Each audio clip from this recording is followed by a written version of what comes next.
Merci de nous choisir. Il est midi et c'est l'heure du grand journal. Pas question de saboter le processus de paix en Casamance. C'est la position ferme affichée à Ziguinchor suite à la sortie de Robert Sagna qui dénonce lui-même l'attitude des fossoyeurs de la paix. Élection de représentativité syndicale secteur éducation. 32 syndicats d'enseignants sont en lice pour le scrutin du 26 avril prochain. Mais déjà, le QSEMS dénonce des irrégularités dans le processus. Le ministre du Travail accusé se disculpe et promet un scrutin transparent. La commission sous-régionale des pêches travaille sur un plan d'action pour lutter contre la pêche illicite. Cette pratique fait perdre au Sénégal 145 milliards de francs CFA. En politique, Abdoulaye Wade, tête de liste de l'opposition aux prochaines législatives. L'idée est de plus en plus agitée d'après le décryptage fait par des analystes. C'est qu'il se pose un problème de leadership, d'intérêt et de légitimité au sein de l'opposition dite significative. Sornana Tambaye, bonjour. Bonjour Antoine. Les titres de l'actualité internationale, c'est avec vous. Au Mali, Abdoulaye Idrissa Maïga a formé son gouvernement. Il n'y a pas de grands changements. Toutefois, le départ du ministre de l'administration territoriale demeure une surprise. Il s'est beaucoup illustré dans l'installation des autorités intérimaires dans le Nord. Au Niger, le gouvernement fait le bilan des manifestations des étudiants. Une personne a été tuée, mais la police n'est pas fautive, précise un communiqué. Une enquête a été ouverte pour déterminer les circonstances de ce décès. Les titres sport avec Youssouf Boyan. Bonjour Youssouf. Bonjour Antoine. Lutte avec frappe, premier face-à-face entre Gris Bordeaux et Balagaï 2. Ce soir, en direct sur la TFM, les deux lutteurs devraient signer leur contrat en présence du promoteur Luc Nicolaï. Football, suite et fin des quarts de finale de la Ligue des champions européenne. Bayern Munich, Real Madrid à 18h45, un peu plus tôt à 16h45. Dortmund reçoit AS Monaco sous haute surveillance policière. Navetan, licenciation au sein de l'EDCAV de Ziguinchor. 95 ASC sur 123 ont créé un bureau parallèle. À suivre la chronique de Mbaye Sidi Mbaye. Le point aujourd'hui sur le dialogue politique, c'est le débat du jour. Prétexte, la déclaration du président Macky Sall qui dit que ses portes ne sont pas fermées à l'opposition. Le débat du jour, c'est aux alentours de 12h30. Bienvenue à toutes et à tous. RFM Midi. Antoine Diouf. Mesdames, Messieurs, bonjour. Les Ziguinchorois tiennent au retour définitif de la paix en Casamance comme à la prunelle de leurs yeux à la suite de Robert Sagna qui fustige le comportement de forces extérieures qui veulent saborder le processus de paix. Des Ziguinchorois embouchent la même trompette. Tous veulent la paix définitive. Correspondance Laminba. Personne n'a le droit au point où on en est dans l'accalmie de saboter le processus de paix en Casamance.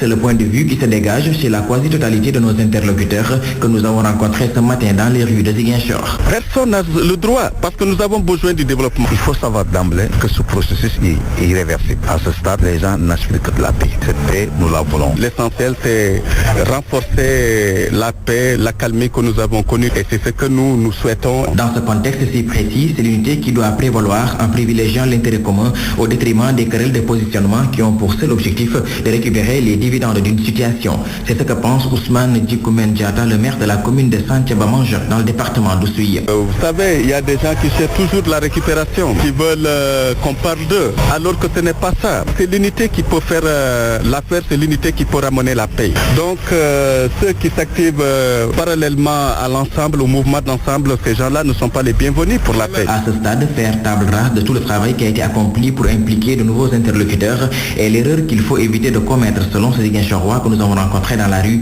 et qui a souhaité garder l'anonymat. Il ne faut pas qu'il y ait maintenant de nouvelles têtes qui se permettent de dire que c'est eux qui doivent négocier.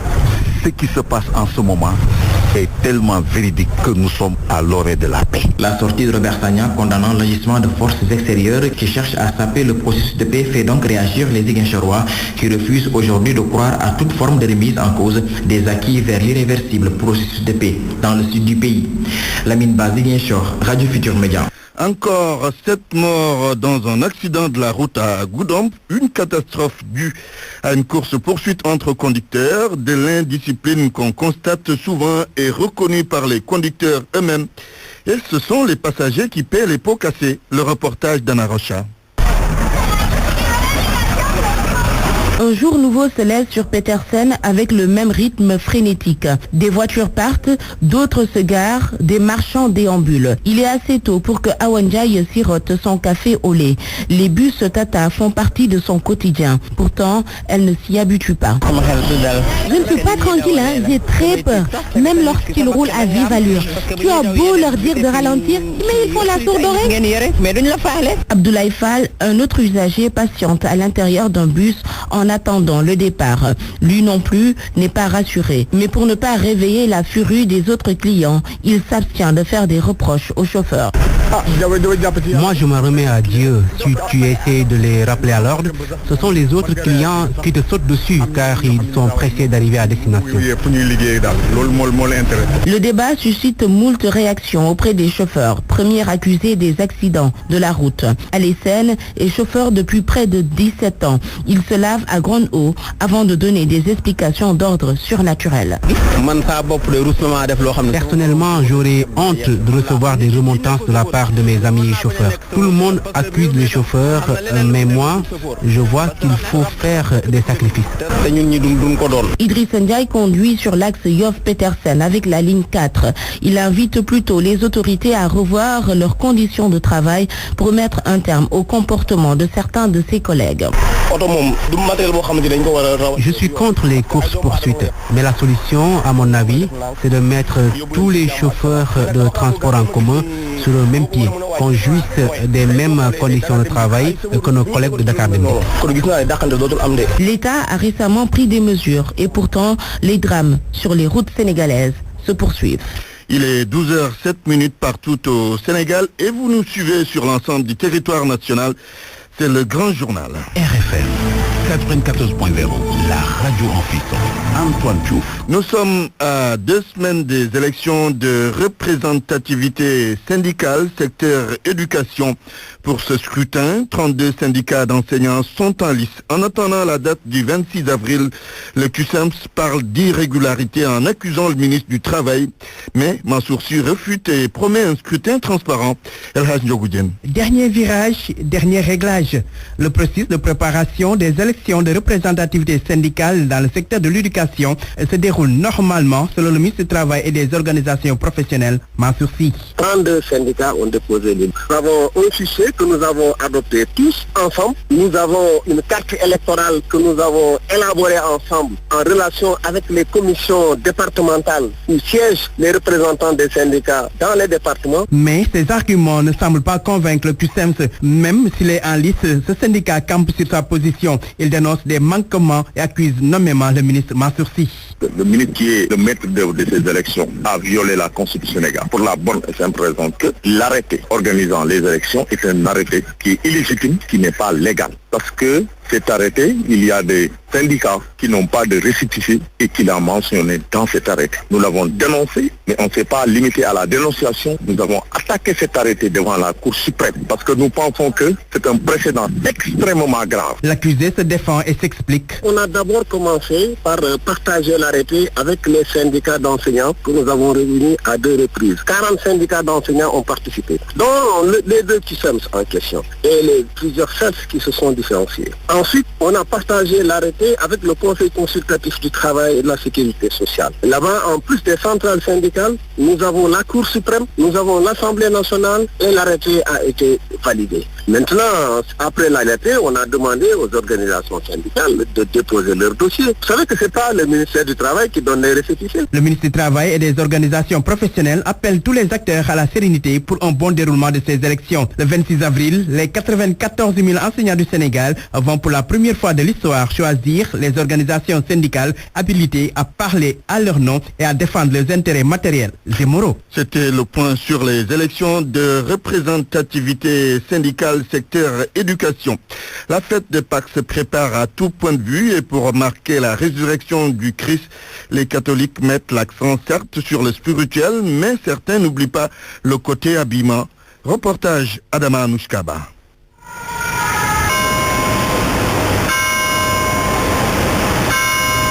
Devant la paroisse Saint-Joseph sur l'avenue Cheikh Anta Diop, Marie-Hélène Faye, une étudiante, est assise, écouteur à l'oreille.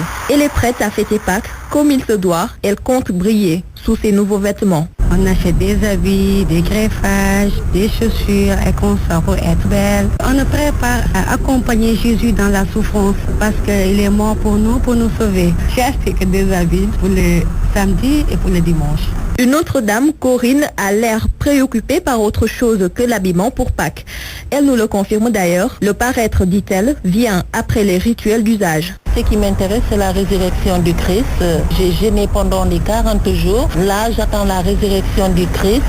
Tu vois, c'est ce qui m'intéresse, mais ce n'est pas les habits et tout ça, vraiment. Comme pour toutes les fêtes, on veut se faire voir sous un nouveau jour. Seulement, rappel Abbé Joseph Ning de la paroisse de Sacré-Cœur, le matériel ne doit pas prendre le dessus sur le spirituel. Pour ce qui concerne la fête de Pâques, je pense que la préparation est plutôt spirituelle. C'est-à-dire le chrétien doit mettre plus l'accent sur cette préparation spirituelle que d'être envahi, bouffé par le matériel. Selon lui, la beauté intérieure, c'est ça la vraie valeur. Si à l'extérieur, on ravit tous les regards, alors que le cœur ne témoigne pas de ce que nous allons vivre, ça n'a pas de sens.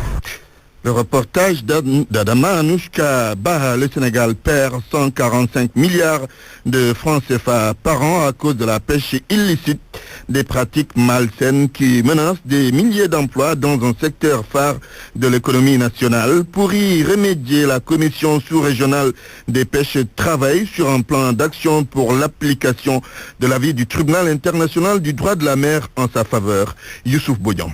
Près de 600 000 personnes s'activent dans le secteur de la pêche au Sénégal, un secteur menacé par les pratiques illicites qui constituent un manque à gagner pour nos pays, selon Tafsir Malik Ndiaye.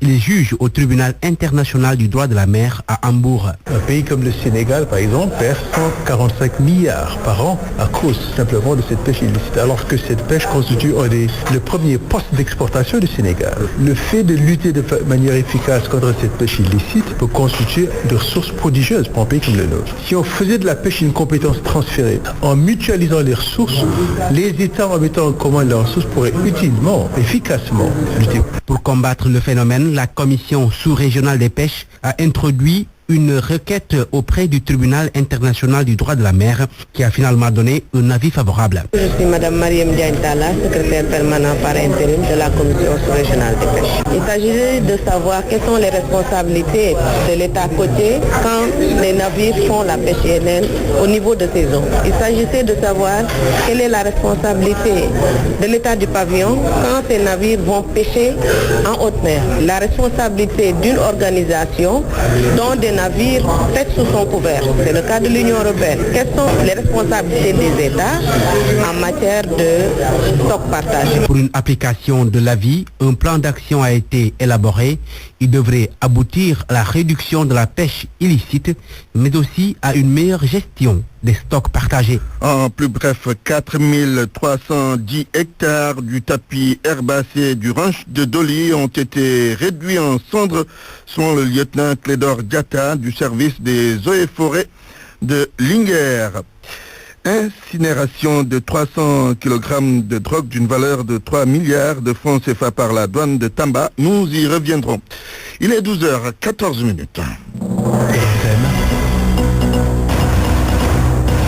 L'actualité politique. Abdoulaye Wade, la pièce maîtresse de l'opposition pour les législatives de juillet prochain, ce n'est pas à écarter. En fait, si le secrétaire général du PDS demeure maître du jeu politique du côté des adversaires du pouvoir, c'est parce qu'au sein de l'opposition dite significative, il y a un problème de leadership, d'intérêt et de légitimité, ont déclaré des analystes. Binta Diallo. RFM.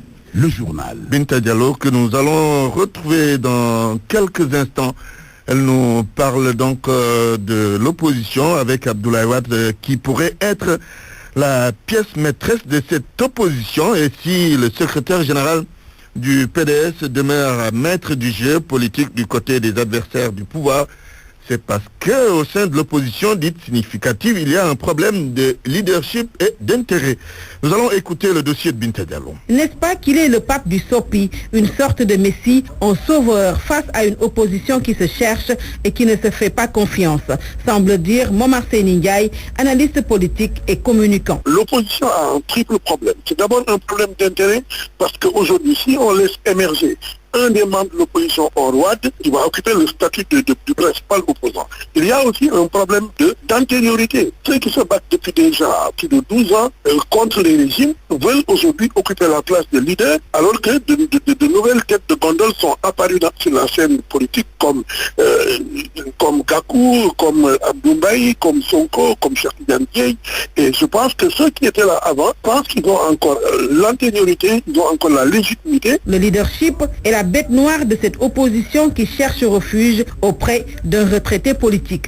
Professeur Mbaye Thiam, enseignant à l'EBAD, pense que Wade a vraiment fait son temps. Si l'opposition fait chorus autour d'Abdoulaye Wade, c'est qu'elle est incapable de créer en son sein un leadership capable de mobiliser ce qu'ils appellent l'opposition face au pouvoir, comme Abdoulaye Wade l'a fait avec Diouf. Et donc, en fait, on est en train de rafistoler des insuffisances. Et je pense que il est temps de laisser le président Abdoulaye Wade profiter de sa retraite. Momar Seyni Ndiaye pense qu'un professeur Thiam, Wade, selon lui, n'est plus un faiseur de roi. Mais Wade, c'est un messie qui malheureusement a fait son temps. Il est normal qu'aujourd'hui, qu'on fasse appel à un de ses apôtres qui sont là et qui pourraient éventuellement prendre sa place. L'opposition en direction des élections législatives se cherche entre liste unique et liste plurielle. Rien n'est encore sûr, mais au-dessus de ces listes, plane l'ombre du président Abdoulaye Wade. La politique à Ndombo Sanguéry, c'est dans Dagana. Les socialistes de cette commune réclament la tête de liste du département à la place de la PR.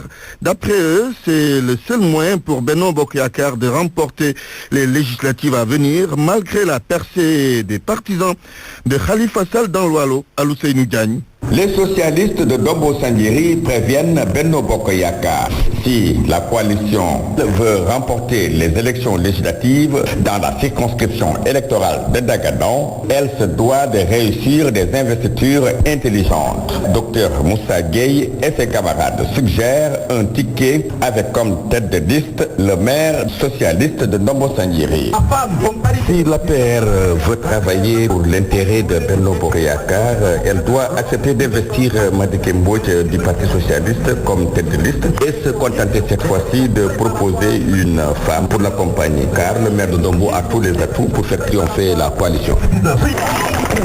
Le secrétaire général de la coordination socialiste de Ndombo, qui a présidé la rentrée politique de Dr Moussa Gueye et de ses camarades qui viennent de rejoindre le Parti socialiste, n'a pas souhaité se prononcer sur la question. Madické Mbodj a estimé que les chances de Benno Bokk Yakaar sont intactes en dépit de la percée de Khalifa Sall dans le département. L'avancée de Khalifa ne m'inquiète pas. Depuis 92, nous sommes en train de faire du travail acharné. Je ne pense pas que Khalifa, qui depuis 18 ans n'a jamais mis les pieds dans ce département-là, puisse m'inquiéter. En tout cas, moi j'ai ma base et dans ma base, personne ne peut me faire bouger. Pour rappel, depuis le deuxième tour de la présidentielle de 2012, Benno Bokk Yakaar a remporté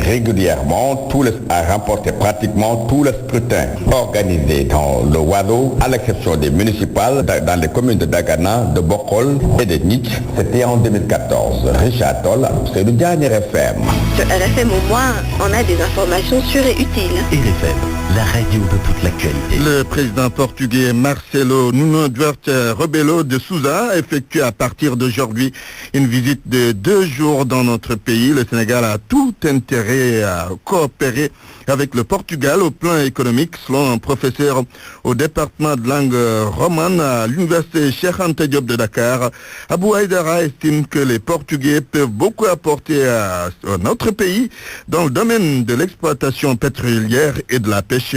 Nous l'écoutons avec El Hadj Ndiogou Diène. Le Portugal a été le premier pays à conquérir les mers, depuis le 15e siècle. Donc, depuis lors, le Portugal a accumulé une très très grande expérience dans le domaine maritime. Et je pense que sur cette base-là, le Sénégal a eu à créer, en tout cas, des relations de coopération à ce niveau-là. Vous avez entendu de Dakar Nave. Nave en portugais, c'est bateau, quoi. Donc, ça montre effectivement que cette coopération-là est améliorée, s'est prolongée au niveau économique, compte tenu aussi des potentialités qui se profilent au Sénégal. Évidemment, tous les pays sont intéressés. Le Portugal, sur le plan en fait de l'exploitation du pétrole, vont a établi depuis longtemps une très forte coopération avec l'Angola. Bon, mais je trouve que le pétrole angolais aujourd'hui rencontre quelques petits problèmes et je crois que, bon, il est évident que le président portugais va aborder cette question-là, et surtout que le Sénégal maintenant est un pays bon à fréquenter, en tout cas par rapport à ses potentialités en matière de gisement pétrolier. Mais globalement, il ne peut pas beaucoup apporter au Sénégal au plan économique. Non, c'est-à-dire qu'en fait, par rapport à l'échelle européenne, peut-être le Portugal n'est pas un grand pays économique, mais par rapport au pays du tiers-monde, c'est important pour nous en fait d'avoir une coopération avec le Portugal. Et encore une fois, pour nous, Africains, le Portugal est un pays développé, donc on a tout à gagner à coopérer avec le Portugal. Le président Macky Sall et son homologue portugais feront face à la presse à 18h30 au Palais de la République. RFM. L'actualité internationale.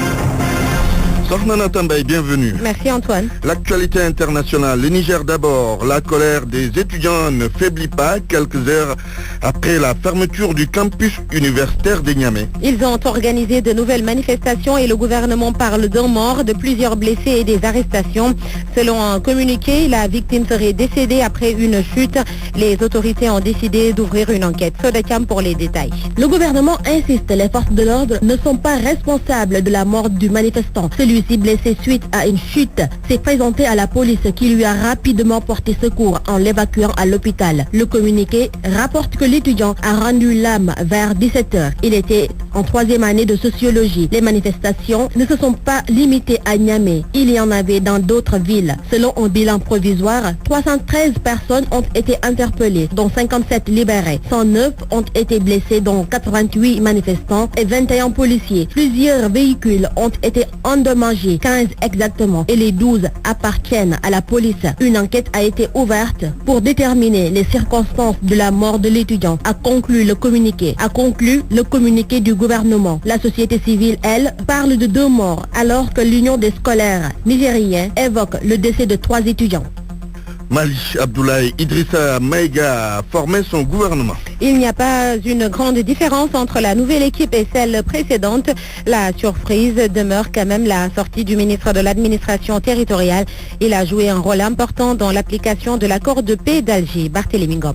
Très peu de changements au niveau des principaux portefeuilles. Le gouvernement d'Abdoulaye Idrissa Maïga voit une dizaine d'entrées. Dans cette équipe de 36 membres, on compte 8 femmes. La surprise se situe au niveau de l'administration territoriale. Mohamed Ag Erlaf, qui a eu la lourde tâche d'installer les autorités intérimaires à Kidal, Menaka et à Gao, a été débarqué de ce ministère pourtant clé au sein du gouvernement malien. La situation toujours bloquée au niveau de Tombouctou et Taoudéni et les lenteurs du processus pourraient bien avoir joué dans son éviction. À sa place, on note le retour de Hubert Tieman Koulibaly. Ancien ministre de la Défense, il avait quitté ce poste après une défaite de l'armée sur le terrain. Des portefeuilles régaliens comme les affaires étrangères et la sécurité n'ont pas changé de titulaire. Le ministre du Commerce, Abdel Karim Konaté, considéré comme l'un des plus performants du gouvernement selon les dernières évaluations officielles, a désormais une autre casquette, celle de porte-parole du gouvernement. La coordination des mouvements de l'Azawad ne fait pas partie de cette nouvelle équipe gouvernementale au Mali.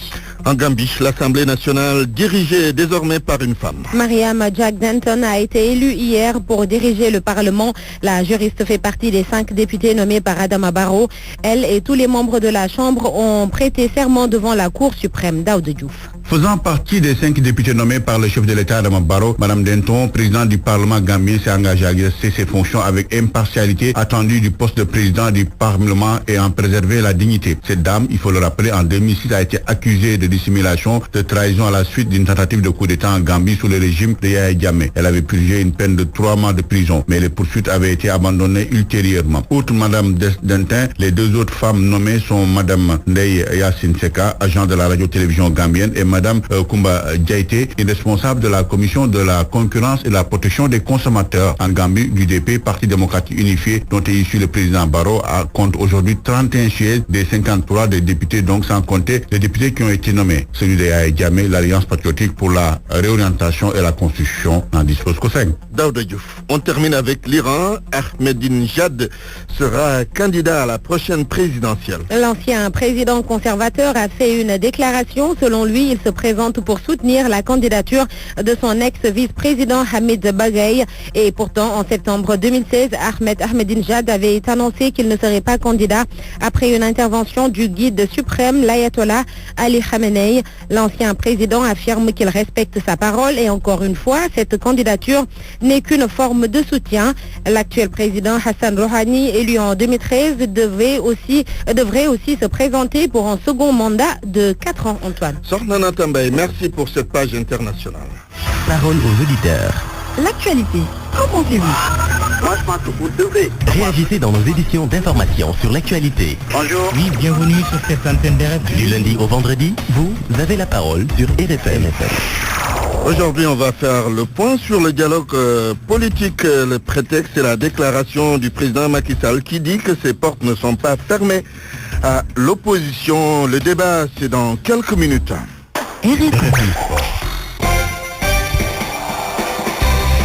Rebonjour Youssouf Bodian. Bonjour Antoine. Lutte avec frappe Gris Bordeaux face à Balagaï 2 ce soir. Les deux lutteurs devraient finalement procéder à la signature de leur contrat. Cérémonie prévue à partir de 21h dans les locaux de la TFM.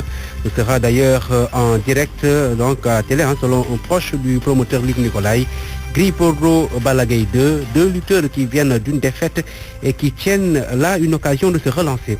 Les spécialistes en parlent avec Sonacham. De l'avis de l'ancien roi des arènes, le combat Gris Bordeaux-Balagaï 2 doit impérativement se concrétiser. Manga 2 estime que c'est une belle affiche. C'est un bon combat et c'est le peuple qui a besoin de ce combat-là. C'est les amateurs qui ont besoin de ce combat-là, donc ça ne doit pas avoir un refus. Et donc, il faudrait prier pour le promoteur qui va organiser ce combat qui puisse avoir une réussite, car le Sénégal en a besoin. Je pense que Gris Bordeaux n'a pas évité Balagaï. Balagaï n'a pas le droit d'éviter Gris Bordeaux. Donc, c'est des jeunes lutteurs qui doivent se rencontrer pour faire plaisir aux Sénégalais, aux Sénégalais. Le journaliste Serine Mourou Diop lui emboîte le pas, même si, selon lui, c'est une affiche qui devrait avoir lieu depuis longtemps. Toutefois, c'est un combat qui promet, ajoute-t-il, d'autant plus que les deux protagonistes, dans leur parcours, ont croisé les mêmes adversaires. Je pense que c'est le combat dont rêvaient tous les amateurs de lutte. Sauf que moi, j'aurais préféré voir ce combat il y a 2 ou 3 ans, quand vraiment tous les deux lutteurs étaient en pleine forme, étaient dans leur superbe.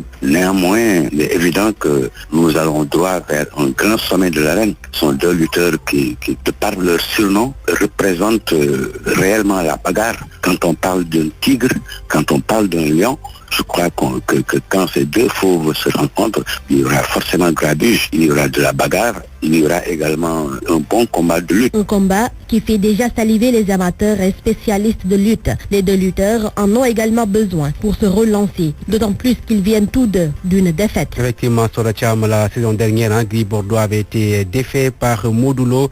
Quant à Balagaï 2, il a perdu 2 combats de suite face à Bombardier et Eumesen. Donc le face-à-face, c'est ce soir entre Balagaï 2 et Gris Bordeaux en direct sur la TFM à partir de 21h. Ce soir aussi, le football, la suite des quarts de finale de la Ligue des Champions. Très attendu, Bayern Munich, Real Madrid à 18h45, des retrouvailles entre Ancelotti et Zidane qui était donc sur le banc du Real Madrid comme adjoint de l'Italien. Ils avaient remporté la Ligue des Champions lors de la saison 2013-2014. L'autre quart de finale du jour se joue entre Atlético Madrid et Leicester, match prévu aussi à 18h45, mais un peu plus tôt, à 16h45, Dortmund affronte AS Monaco, un match qui n'a pas pu donc se jouer hier après que le bus des Allemands a été touché par 3 explosions. Ce matin, la chancelière Angela Merkel a appelé le président du Borussia Dortmund pour lui exprimer son soutien. L'UEFA annonce un renforcement des mesures de sécurité partout où c'est nécessaire. Youssouf, il y a dissension à l'ODCAV de Ziguinchor. 95 associations sportives et culturelles sur les 123 que compte le département se sont regroupées au sein d'un collectif. Ils rejettent le nouveau bureau de l'ODCAV qui, selon eux, a été renouvelé de manière irrégulière avec la complicité de l'ODCAV. Morsar est le chargé de la communication du dit collectif. Il est au micro de Lamine Ba. Oui, les raisons elles sont toutes simples parce que nous n'est censé ignorer que depuis un certain temps à Ziguinchor, il y a eu des contestations par rapport au renouvellement dans certaines zones. Malheureusement, l'ONCAV qui devait venir à Ziguinchor pour trancher ces contentieux a fait un séjour mais a fait un travail vraiment de parti pris. On s'est rendu compte que ce que les gens attendaient de l'ONCAV n'a pas été fait. Les conditions réglementaires et statutaires n'ont pas été respectées. Alors nous, en tant que ASC, en tant que président de zone, avons jugé que l'ONCAV n'a pas fait son travail et on ne peut pas continuer d'attendre parce que cette ONCAV là, elle est foreclose depuis le 30 mars 2017. Donc aujourd'hui, au moment où on vous parle, Ziguinchor n'a pas de ONCAV valable. Alors puisque maintenant ces gens-là s'amusent à faire ce qu'ils veulent, nous nous sommes dit qu'il faut prendre notre courage en main et prendre nos responsabilités et ensuite procéder à une installation officielle d'une ODCAV. À Ziguinchor, nous avons les 5 zones. Zone 1A, zone 1B, zone 2A, zone 2B et zone 3. Plus 4 zones rurales. La zone de Boutoupa Kamrakunda, la zone de Adeyan, la zone de Enampor, la zone de Nyasia. Et maintenant, même au niveau de la zone de Niagis, nous avons quelques ASC qui sont prêts à venir se joindre à nous pour que la vérité soit dite.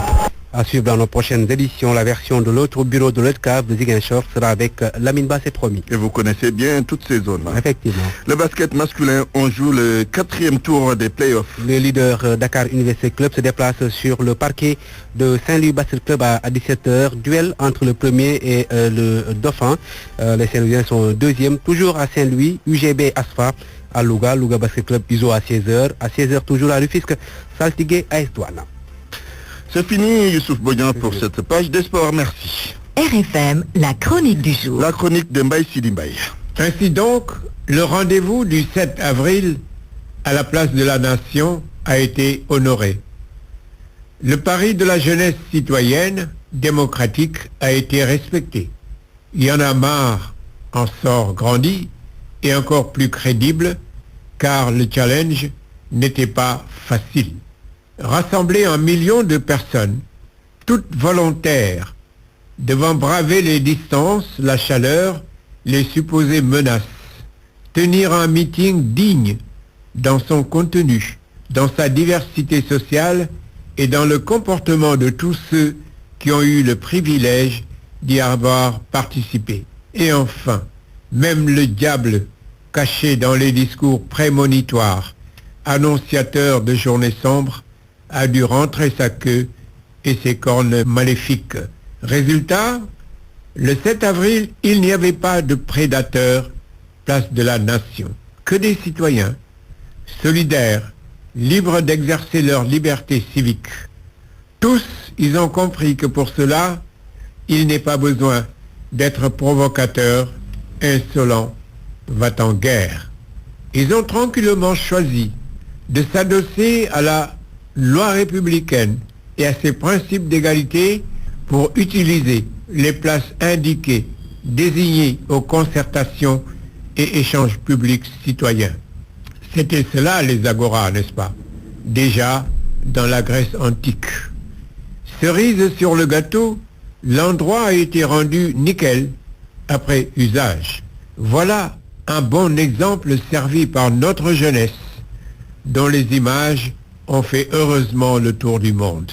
L'État et son administration en sortent avec des fleurs, car tout compte fait, il n'y a pas eu heureusement tentative d'interdiction, encore moins simulacre de sabotage. La leçon vaut pour tout le monde. Les droits sont faits pour être respectés et protégés par l'État démocratique. Les entraves dérisoires, aussi bien dans nos têtes que dans nos actes, doivent être levées définitivement. Nos différences participent de notre appartenance à la même nation. Nos divergences, elles, vivifient et confortent notre démocratie, le système que nous avons tous choisi. À mercredi prochain. RFM, la presse du jour. Barthélémy Ngom, bonjour. Bonjour. Macky Sall prêt à renouer le fil du dialogue avec la classe politique pour instaurer la paix et la cohésion nationale au Sénégal. Le chef de l'État, repris par l'Observateur, l'a dit hier au calife général des Tidjanes lors d'une visite privée à Tivaouane. À la une de l'As quotidien, le chef de l'État se veut plus clair, mais portes sont ouvertes. Dans tous les cas, Serigne Abdoul Aziz Sy Al Amine a dit à Macky Sall qu'un pays ne peut pas se construire sans la paix et la concertation. Des concertations, il y en aura donc avec la classe politique, du moins si l'on en croit Le Soleil qui renseigne que Macky Sall s'est engagé à renforcer le dialogue national. L'Observateur sur les traces du chef de l'État, Macky à la mine, dans le secret des 2 titres, mon confrère en une. Nous restons avec le journal du groupe Futur Média qui, en page 9, annonce l'arrestation à Dakar d'un recruteur de Boko Haram. La lutte contre le terrorisme s'intensifie au Sénégal, écrit le journal qui précise que le présumé recruteur est un Nigérian. L'info a pratiquement fait le tour de la presse, surtout avec le communiqué de la police nationale. Libération souligne que cette arrestation intervient après celle de 2 Marocains de Daesh. Vox Populi dévoile l'identité du Nigérian arrêté à Dakar. Il s'appelle Okwo Godwin. Il est bien connu des services de renseignement du Nigeria comme membre de Boko Haram. Il vivait depuis 2013 à l'unité 15 des Parcelles Assainies. Les djihadistes crachent à Dakar. Ambre est le quotidien qui signale que 3 présumés djihadistes ont été arrêtés par la police. Pas mal, écrit mon confrère qui semble noter ainsi le travail des hommes de tenue. Abdoulaye Wade, Karim Wade et Idrissa Seck vont-ils porter la même tenue? La question mérite d'être posée, surtout que Vox Populi fait part de tractations triangulaires entre Paris, Doha et Dakar. Idrissa, selon mon confrère, est à Paris depuis hier pour une éventuelle rencontre avec Maître Abdoulaye Wade. Karim, lui, depuis Doha, au Qatar, il câble le président du parti Rewmi, ce qui fait dire à Direct Info que le fils d'emprunt se réconcilie avec le fils biologique. La Tribune parle de consultation tous azimuts et fait de Wade le maître du jeu de l'opposition. Abdoulaye Wade, selon le journal du groupe des médias, a repris du poil de la bête. Il se positionne comme un pivot central déterminé à imposer une cohabitation au régime en place. Mon confrère note qu'Abdoulaye Wade est en train de travailler en sourdine. Il s'est entretenu avec plusieurs leaders de l'opposition. Y'en a marre aux législatives. Rewmi Quotidien voit déjà les dangers d'un retournement de veste. Les Yanamaristes, selon le journal, ont fait part hier de leur intention de participer aux élections législatives du 30 juillet prochain avec le mouvement dénommé IFANAM. Fatima Raymond Abré fait des révélations dans la Tribune. L'épouse de Hissène Abré, dans une missive adressée à la première dame à quelques jours du verdict du procès en appel de son mari, raconte ce qu'elle a vécu et ce qu'elle continue de vivre. Dans cette lettre, qui fait suite aux 5 autres adressées à Macky Sall, Fatima Raymond Abré fait parler son émotion. Abré, qui a été condamné à perpétuité, a déjà fait 4 ans en prison. 4 années de tracasserie, de fatigue, de douleur, de stress et de maladie. Madame Abré interpelle Mariam Faisal, renchérit Vox Populi qui publie in extenso la lettre de l'épouse de Hissène Abré en page 7. La lutte avec Sunulamb, Balla Gaye 2, Gris Bordeaux, finalisée à 90%. Luc Nicolaï tout près du derby face Guédiawaye. Les contrats ont été présentés aux 2 camps. Gris a d'ailleurs reçu son avance sur cachet. Note Sunulamb qui informe également que Boy Niang Sa Thiès pourrait être ficelé ce mercredi. Bonne lecture. Point de vue. Regard croisé sur l'actualité du jour. Point de vue sur le dialogue politique. Alors, le prétexte, c'est la déclaration du président Macky Sall qui a dit que ses portes ne sont pas fermées à l'opposition. Nous allons débattre de cela avec 2 intervenants qui sont en ligne d'ailleurs.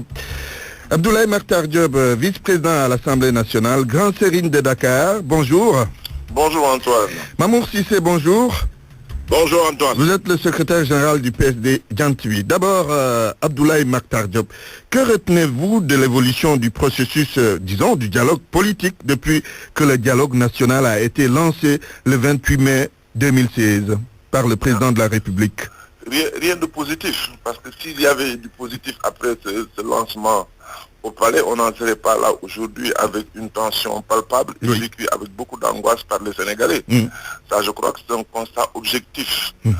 Ce qui arrive aujourd'hui, à mon sens, doit nous amener, comme je l'avais proposé à l'occasion du référendum, d'inscrire l'obligation de dialogue dans la constitution sénégalaise et de lister les questions ou les problèmes qui doivent faire l'objet de ce dialogue constitutionnalisé.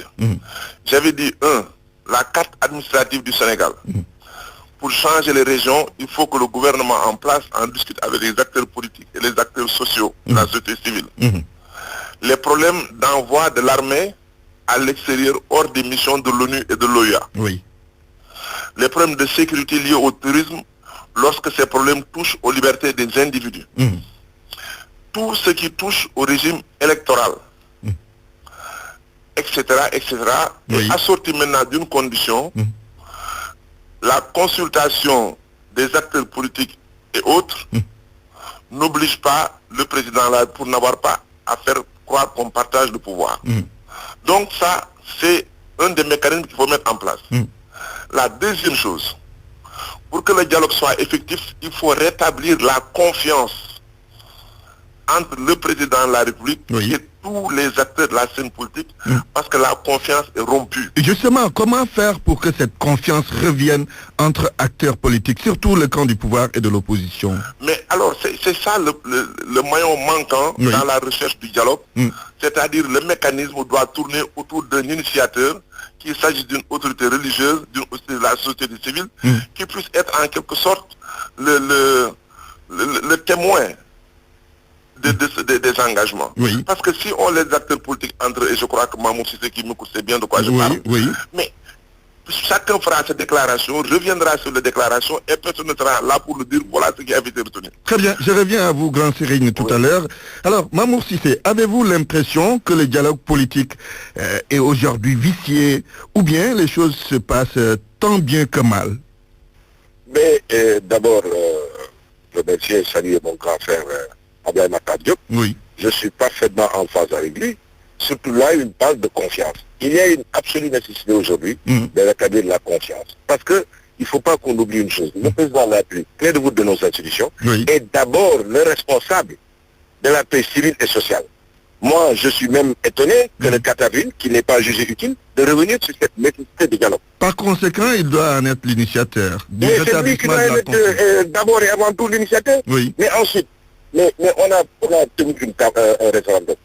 Mais on attendait, monsieur le président, sur effectivement la réforme constitutionnelle, le statut aujourd'hui du chef de l'opposition, le statut aujourd'hui, les partis politiques, cette floraison, le financement des partis politiques. Mais ensuite, le code électoral, il y a énormément de choses sur la santé, sur l'éducation. Je pense qu'on doit dialoguer, le président de la République doit initier des dialogues.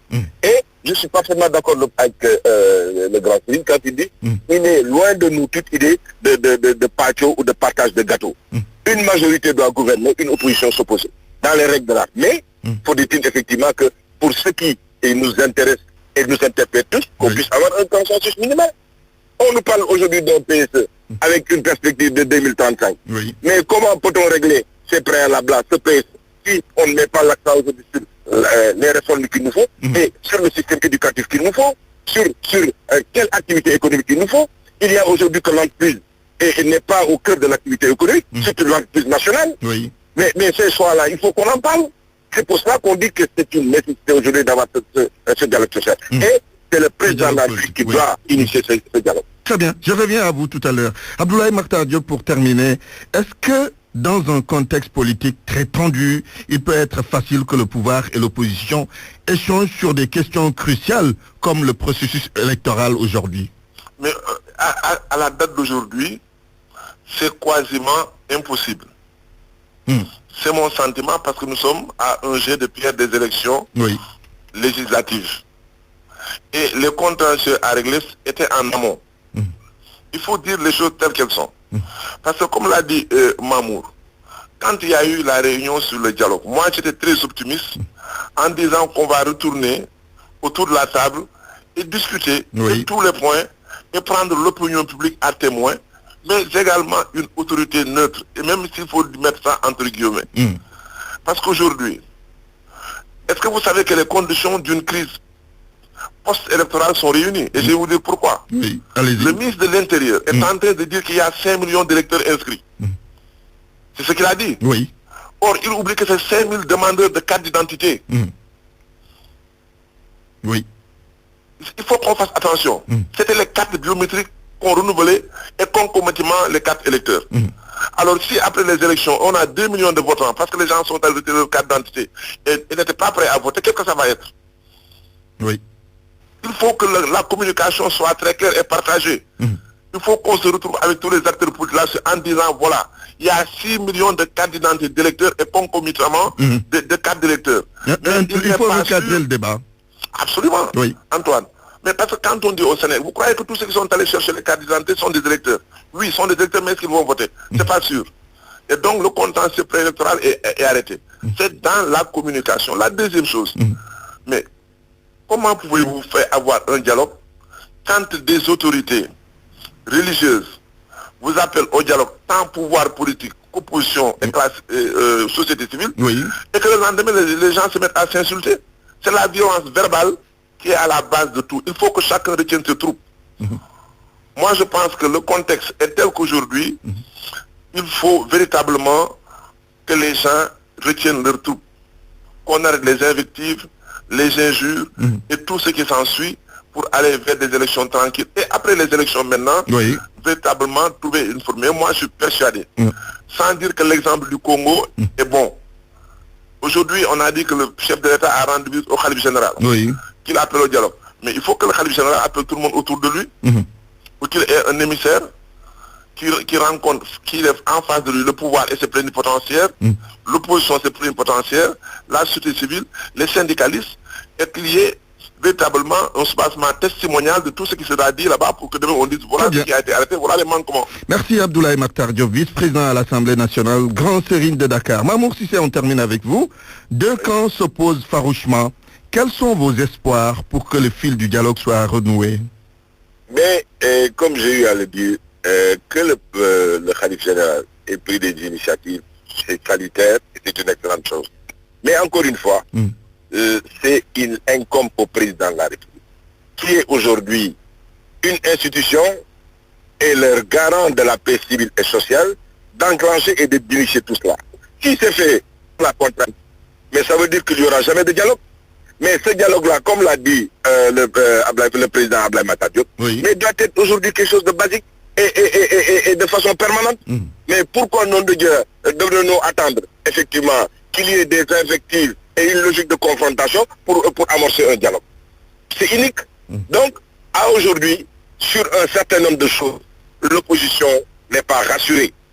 Quand aujourd'hui vous discutez, vous partez sur une dynamique de 10 députés pour l'extérieur, on en fait 15 sur des bases politiciennes, cela pose des problèmes. Il y a aujourd'hui qu'on doit rétablir déjà la confiance, parce que c'est la confiance qui est au début et à la fin de tout processus.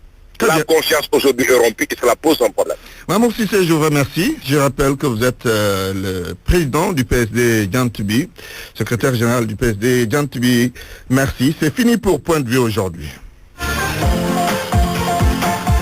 La météo, les nuages se dissiperont progressivement durant la journée. Cependant, un temps brumeux sera noté sur une bonne partie du pays ces prochaines 24 heures. De fortes températures se maintiendront sur la quasi-totalité du territoire, notamment dans les régions de l'intérieur où la chaleur sera intensément marquée. Les pics de température vont évoluer entre 27 à Dakar, 40 à 45 dans les localités nord, centre et sud. Voici maintenant le rappel des titres. Pas question de saboter le processus de paix en Casamance. C'est la position ferme affichée à Ziguinchor suite à la sortie de Robert Sagna qui dénonce lui-même l'attitude des fossoyeurs de la paix. Élection de représentativité syndicale, secteur éducation, 32 syndicats d'enseignants sont en lice pour le scrutin du 26 avril prochain. Mais déjà, le QSEMS dénonce des irrégularités dans le processus. Le ministre du Travail accusé se disculpe et promet un scrutin transparent. La commission sous-régionale des pêches travaille sur un plan d'action pour lutter contre la pêche illicite. Cette pratique fait perdre au Sénégal 145 milliards de francs CFA. Et puis en politique, Abdoulaye Wade, tête de liste de l'opposition aux prochaines législatives. L'idée est de plus en plus agitée, d'après le décryptage fait par des analystes, c'est qu'il se pose un problème de leadership, d'intérêt et de légitimité au sein de l'opposition dite significative. Journal présenté par Antoine Diouf, à la technique Abdoulaye Djidi Diop, réalisation El Haj Daouda Diouf, à la régie il y avait Pape Oumar Diaw, 13h la grande édition en Wolof. Tout de suite c'est Dialgat Sibar en rediffusion. Excellent après-midi à toutes et à tous.